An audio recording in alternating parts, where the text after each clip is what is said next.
Bonding. अब chemical bonding को समझने से पहले हमें ये समझना पड़ेगा कि ये ज़रूरी क्यों है। Why we need chemical bonding in atoms and molecules and compounds. तो इसकी बहुत सिंपल सी चीज़ है।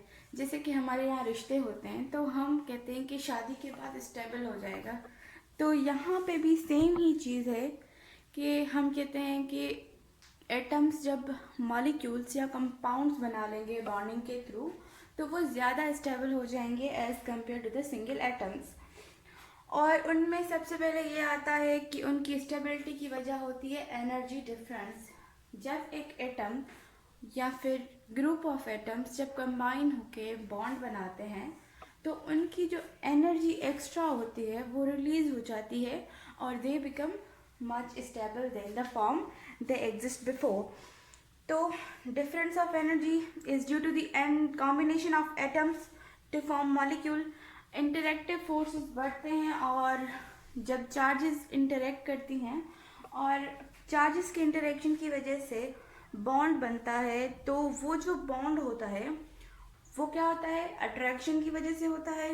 और जब एनर्जी एटम्स में ज़्यादा होती है और कंपाउंड्स में कम, तो एनर्जी को रिलीज़ होना होता है।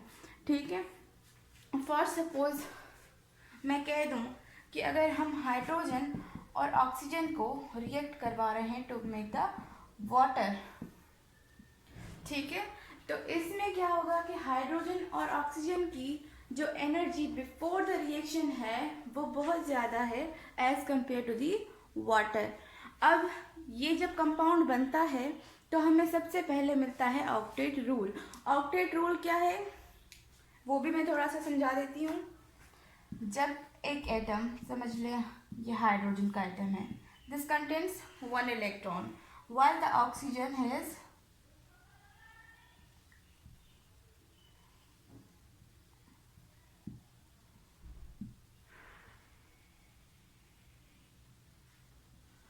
8 इलेक्ट्रॉन्स। तो जब ये दोनों कंबाइन करते हैं, यहाँ पे 2 हाइड्रोजन एटम्स हैं, ठीक है, जब ये दोनों इसके साथ कंबाइन करते हैं तो ऑक्सीजन के आउटर शेल में क्या हो जाता है कि हाइड्रोजन के, ये एक्स जो है क्रॉस में हाइड्रोजन के बॉन्ड्स दिखा रही हूँ, तो ये जो 6 इलेक्ट्रॉन है वो 8 बन जाते हैं। और ऑक्टेट रूल के हिसाब से आउटर शेल में 2, 8, 18 इलेक्ट्रॉन होने चाहिए to make the atom stable as the group 8 elements which are noble gases।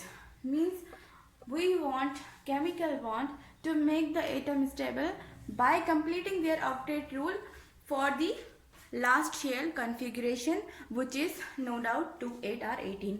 अब इस बॉन्ड के बनने के बाद क्या होता है कि ऑक्सीजन के पास 2 इलेक्ट्रॉन्स आ जाते हैं from the hydrogen and simultaneously जो बॉन्ड यहाँ पे ऑक्सीजन बना रहा है उसकी वजह से क्या होगा कि वो इलेक्ट्रॉन म्यूचुअली दोनों एटम्स के बीच में जो है वो रिवॉल्व करेंगे। फॉर सपोज अगर हम इस क्रॉस की बात करेंगे, हाइड्रोजन का कर देते हैं, ये हम ऑक्सीजन का समझ लेते हैं। तो जब ये बॉन्डिंग होगी तो ये इलेक्ट्रॉन यहाँ पे भी रिवॉल्व करेगा और यहाँ पे भी रिवॉल्व करेगा, और रिवॉल्विंग के दौरान क्या होगा कि दोनों के पास उस इलेक्ट्रॉन की अट्रैक्शन होगी और दोनों ही उस इलेक्ट्रॉन की वजह से स्टेबल फील कर रहे होंगे bye completing there octet rule. अब हाइड्रोजन के आउटर शेल में क्या हो गया, दो इलेक्ट्रॉन आ गए और इससे मिल गई हीलियम की कन्फिगुरेशन। अब हीलियम क्या है, helium is a noble gas which belongs to 8 group and has the octet duplet complete। We say duplet when there are 2 electrons in the outer shell and we say 8 when they have 8 electrons in their outer shell।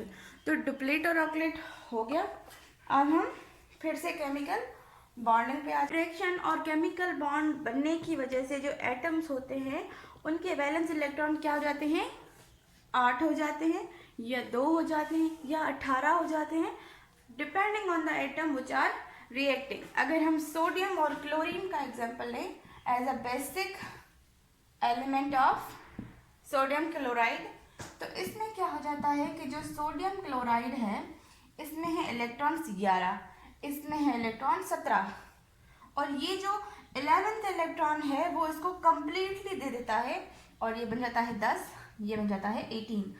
So according to octet rule, it has the 8 electrons in the outer shell and it has the 8 electrons in outer shell. तो अब जो है ये bonding, ये complete sharing और partial sharing, ये सब तो है अलग अलग बॉन्डिंग के सिस्टम्स, तो हम वो पढ़ेंगे दूसरी वीडियो में, क्योंकि ये सिर्फ था इंट्रोडक्शन. आई थिंक ये आपको बेसिक सा इंट्रोडक्शन समझ में आ गया होगा. एंड अगर समझ में आ गया है तो मेरी वीडियो को लाइक करें, शेयर करें. Thank you.